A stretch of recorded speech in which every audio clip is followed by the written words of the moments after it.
बेईमानी के लिए बहुत ज़्यादा धैर्य चाहिए।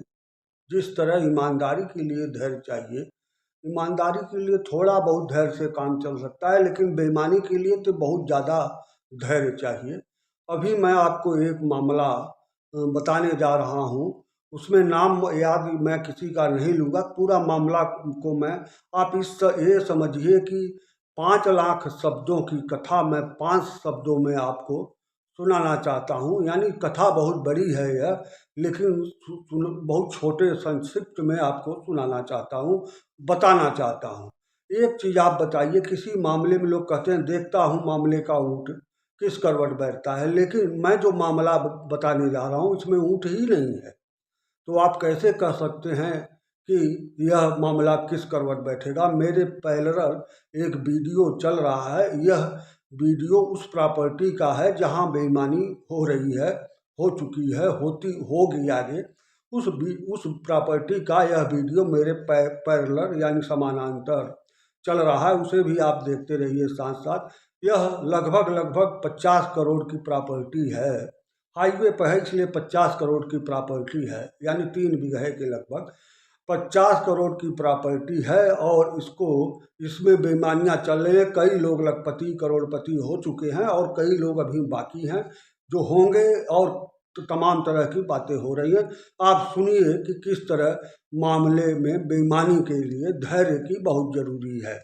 धैर्य बहुत जरूरी है। एक आदमी थे, किसी गांव के थे, उनके साथ भी वो भी नवासा पर थे। और उनके पड़ोसी जहाँ वो नवासा पाए थे, उनके पड़ोस में भी एक आदमी था, वो भी रिश्तेदारी में अपने आता था। वो 96 में मरे।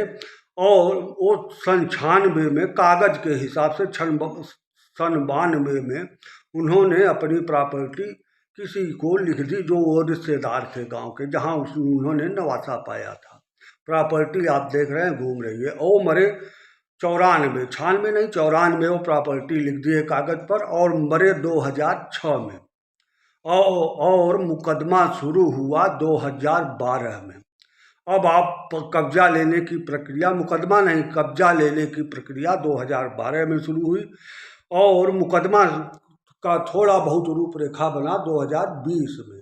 अब आप गौर करिए, 2094 में आदमी लिख देता है जमीन, 2006 में मरता है, लेकिन जो उसने 2094 में बैनामा किया था उसे 2012 में कब्जा करने की तैयारी शुरू हुई।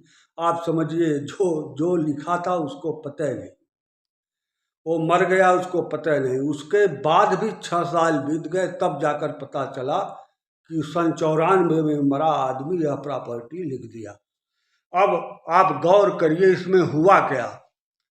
जब आदमी वह मरा नहीं था, जब जिंदा था, तो उसका फोटो लेकर उसकी फर्जी दस्तखत करके बहुत धैर्य के साथ 1994 उसके नाम चेक काट कर, वह चेक दिखाकर बैनामा करा लिया गया रजिस्ट्री ऑफिस में जाकर, और एक किसी आदमी को खड़ा करके कहवा दिया गया कि हमने बैनामा कर दिया। अब 2094 में के बाद 2006 में वह आदमी मरा जिसकी एक्चुअली ज़मीन थी। तब तक जो लिखाया था 2094 में, उसने कोई हाथ ऊँचा नहीं किया। वो 2006 में मर गया, तब भी उसने नहीं बताया कि ये ज़मीन हमने उनसे लिखा लिया है। अब 6 के बाद फिर धैर्य के साथ उन्होंने 2012 में घोषित किया कि यह ज़मीन 2006 में आदमी मरा है, यह 1994 में मुझे लिख दिया था।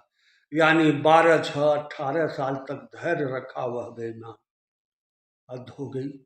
अब वह प्रॉपर्टी 2020 में विवादों में आई। इसी बीच जो लिखाया था चोरी से, उसके कुछ मतलब उसके वारिसदारों ने उस जमीन को बेच दिया थोड़े पैसों में, मुफ्त का माल। अब जैसे 30 करोड़ की प्रॉपर्टी उन्होंने 3 लाख में बेच दी दूसरे को, 3 लाख सही। अब मिला जुला कर मामला यह है। अब इस बीच में तमाम तरह के क्षेत्र के, ये बनारस का मामला है, तमाम छोटे बड़े नेता, सत्ताधारी दल के नेता, हमेशा बेईमानी करने के लिए वही व्यक्ति सामने आता है, आते हैं लोग जो सत्ता के नज़दीक हो। यानी जिसको मैं भाजपा का आदमी कह रहा हूँ, वो अगर सपा की सरकार रहती तो वो सपा के नेता होते, बसपा की सरकार होती तो वो बसपा के नेता होते। यह जो आज भाजपा के नेता हैं, कभी बसपा के थे, कभी सपा के थे, कभी बहुत बड़े कांग्रेसी भी थे।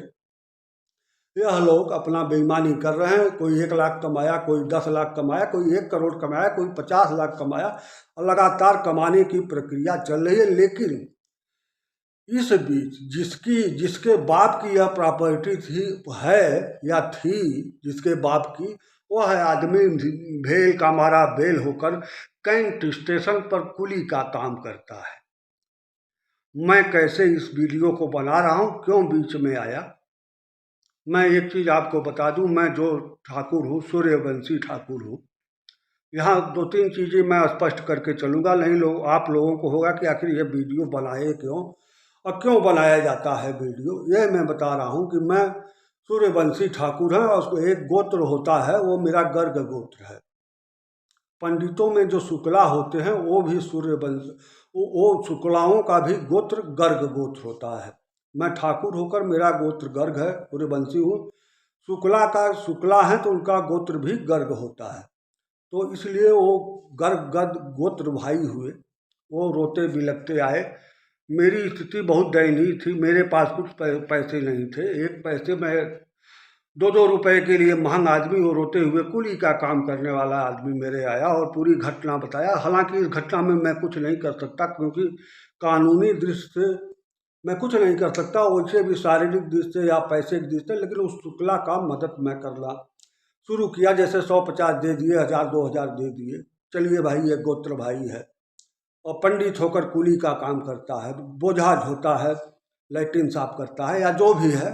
इतनी दयनीय स्थिति, जिसकी अरबों की प्रॉपर्टी बेईमानी हो गई है, हो गई। अब सोचिए, इस पूरे मामले में लिखने वाला लिखाने वाला सब मर गए। यानी मामले में ऊँट ही नहीं है, विवाद सामने है। मैं कैसे कहूँ कि ऊँट करवट कैसे, किस करवट बैठेगा। मैं पूरा मामला, मैंने कहा कि 5 लाख शब्दों की कथा को 5 शब्दों में कहना चाहता हूँ, इसलिए मैं पूरी कथा न आपको बता पाऊँगा न आप समझ पाएंगे। बस इतना ही समझिए कि इतनी बड़ी प्रॉपर्टी की बेईमानी हो रही है और उसका कोई मदद चाहकर भी नहीं किया जा सकता। कैसे किया जाए? ना कानून हमारे साथ है, न पैसा हमारे साथ है, ना ताकत हमारे साथ है। आदमियों का बल जिसे ताकत कहते हैं। व्यक्तिगत ताकत की बात नहीं कर रहा हूँ मैं, क्योंकि जितने बेईमान मेरे सामने हैं इस प्रकरण में, सब मेरे शारीरिक दृष्टि से मुझसे कमज़ोर हैं। लेकिन एक आदमी तो बेईमानी करने के लिए है, उसके पास पूरी फौज होती है बेईमानों की। ऐसे में मैं क्या कहूँ, यही कहूँगा कि भ्रष्टाचार, बेईमानी करने के लिए बहुत धैर्य चाहिए और जिस मामले में ऊँट है ही नहीं, वह करवट कहाँ बैठेगा। धन्यवाद।